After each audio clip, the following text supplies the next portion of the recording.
இன்றைய நம்பிக்கையின் வார்த்தை, கர்த்தர் உன் களஞ்சியங்களிலும் நீ கையிடும் எல்லா வேளையிலும் உனக்கு ஆசீர்வாதம் கட்டளையிடுவார்.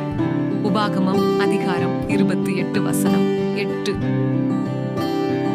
உங்கள் இலக்குகளை அடைவதில் நீங்கள் எவ்வளவு அர்ப்பணிப்புடனும் கடின உழைப்புடனும் இருக்கிறீர்கள்?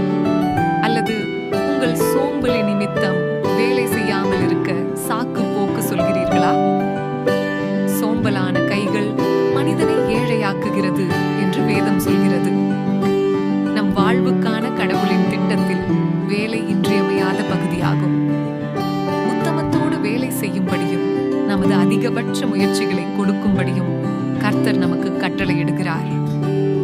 சிறிய விஷயங்களில் கூட நீங்கள் உண்மையாகவும் உத்தமமாகவும் இருந்தால் கர்த்தர் உங்கள் களஞ்சியங்களையும் நீங்கள் தொடும் அனைத்தையும் ஆசீர்வதிப்பார்.